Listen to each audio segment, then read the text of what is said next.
மக்களே வணக்கம். திருவாரூர் மாவட்டத்தில் 7 வயசு பையன் கீரிப்புள்ள கடிச்சு இறந்து போயிட்டான். பெற்றவங்க வந்து ஆஸ்பத்திரி மேலே தான் பழிய போடுறாங்க. அதாவது முழுக்க முழுக்க மருத்துவமனை மருத்துவர்கள் தான் காரணம், இவங்களோட அலட்சியத்தால் தான் குழந்தை இறந்து போச்சுன்னு. இது அவங்களோட அலட்சியம் இல்லைங்க, முழுக்க முழுக்க பெற்றவங்களோட அலட்சியம் தான். இவங்களே சொல்கிறாங்க கீரிப்புள்ள கடிச்சு 3 மாதம் ஆகுதுன்னு சொல்லி. 3 மாதம் வரைக்கும் இவங்க என்ன பிடிங்கிட்டு இருந்திருப்பாங்க? அப்போவே இவங்க கூட்டிகிட்டு போய் ஹாஸ்பிட்டலில் பார்த்துருக்கணும்ல. அப்போல்லாம் விட்டுட்டாங்க. 3 மாதத்துக்கு அப்புறம் அந்த டைம் பீரியட் பாருங்க, 3 மாதங்கிறது 90 நாள். எப்படி அந்த குழந்தை தாங்கியிருக்கும்? நம்மளாம் வண்டு கடிச்சாவே ஆஸ்பத்திரிக்கு போய் ஊசி போடுறோம். இவங்க என்ன இப்படி இவ்வளோ கேர்லெஸ்ஸாக இருந்திருக்காங்க? முழுக்க முழுக்க இவங்க கேர்லெஸ்ஸாக இருந்துட்டு இப்போ வந்து ஹாஸ்பிட்டலில் டாக்டர்ஸ் தான் கேர்லெஸ்ஸாக இருக்காங்க. ட்ரீட்மெண்ட் இல்லை, வேக்சின் இல்லை, இன்ஜெக்ஷன் இல்லை அப்படின்னு சொல்கிறாங்க. அப்படியெல்லாம் கிடையாதுங்க. எனக்கு தெரிஞ்சு லாஸ்ட் மந்த் புதுக்கோட்டையில் ஒரு 6 வயசு பாப்பா கட்டுவிரியன் பாம்பு கடிச்சிது. கட்டுவிரியன் பாம்பு கடிச்சா தடையமே தெரியாதா எந்த இடத்துல கடிச்சிருக்குன்னு. ஃபுல்லாக கண்ணெல்லாம் உள்ளே போய் மூச்சு விடவே சிரமப்பட்டிருக்கா. ப்ரைவேட்டில் கூட்டிகிட்டு போயிருக்காங்க. ப்ரைவேட்டில் டாக்டர்ஸால் கண்டுபிடிக்க முடியல. டக்குன்னு கவர்மெண்ட்டுக்கு ஜிஹெச்சுக்கு மெடிக்கல் காலேஜுக்கு கூட்டிகிட்டு போயிருக்காங்க. டாக்டர்ஸ் கண்டுபிடிச்சி ஆன்டிவீனம் இன்ஜெக்ஷன் எல்லாம் கொடுத்து ஒரு வாரம் அந்த பாப்பாக்கு ட்ரீட்மெண்ட் கொடுத்து அந்த குழந்தை உயிரை காப்பாத்திருக்காங்க. இப்படி ட்ரீட்மெண்ட் பார்க்குற நம்ம டாக்டர்ஸ் இதுக்கு பார்க்காம இருந்திருப்பாங்க நம்ம நினைக்கிறோமா? கண்டிப்பா இல்ல. கண்டிப்பா பார்த்துருப்பாங்க. இது வந்து ரொம்ப டைம் முடிஞ்சு போச்சு. அவங்க கையில ஒன்றும் கிடையாது. இதுக்கெல்லாம் கடவுளே வந்தாலும் காப்பாற்ற முடியாதுங்க.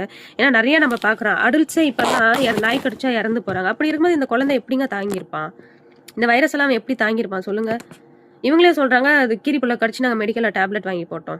ஏன் மெடிக்கலில் டேப்லெட் வாங்கி போடாது என்ன சாதாரண ஜுரமா?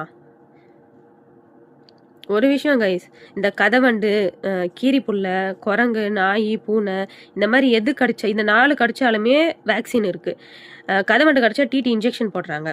இந்த மாதிரி கடிச்சா கொஞ்சம் கூட அலட்சியம் பண்ணாதீங்க, ரொம்ப டைம் எடுத்துக்காதீங்க. டக்குன்னு போய் பக்கத்தில் இருக்க ஜிஹெச்சில் போய் டாக்டர்கிட்ட காட்டி இன்ஜெக்ஷன் போட்டுவாங்க. இதுதான் நமக்கு நல்லது. இன்னொரு பையன் பார்த்தீங்கன்னா நாய் கடிச்சிருக்கு வீட்டில் சொல்லாமல் அதுவே ரேபிஸ் இன்ஃபெக்ஷன் ஆகி அந்த குழந்தை இறந்து போயிருக்கு. நான் இன்னொரு நியூஸ் படித்தேன், இப்போ கிடையாது, ரொம்ப அது ஒரு 6 மந்த் ஆகிட்ருக்கோம். வீட்டு வளர்ப்பு பூனை நகத்தோட கீரல் பட்டு ஒரு குழந்தை இறந்து போயிருக்கு. சொன்னால் நம்புவீங்களா? இந்த அளவுக்கெல்லாம் ரேபிஸ் பரவுது அப்படின்னா நம்ம எவ்வளோ உஷாராக இருக்கணும். முழுக்க முழுக்க நம்ம குழந்தைங்கள ரோட்டில் விடுறது, ரொம்ப அலட்சியமாக இருக்கிறது, கண்டுக்கிறதே கிடையாது. ஜுரமாக மெடிக்கலில் போய் ஒரு டோலோவோ பேராசிட்டமோலோ வாங்கி போட்டால் சோலி முடிஞ்சு. அவ்வளோதான் நம்ம கேர் கொடுக்குறோம். இதுக்கு உடனே எல்லாம் வந்துடுவாங்க. நாய் கடிச்சா நாயை ஒழிக்கணும், பூனை கடிச்சா பூனையை ஒழிக்கணும். இப்போ கீரிப்புள்ள கடிச்சிருக்கு, காட்டில் இருக்கிற நாட்டில் இன்னும் வயல்வெளியில் இருக்கிற கீரிப்புள்ளையெல்லாம் எடுத்து ஒழிச்சிட்டா இதுக்கு சொல்யூஷன் கிடைச்சிருமா?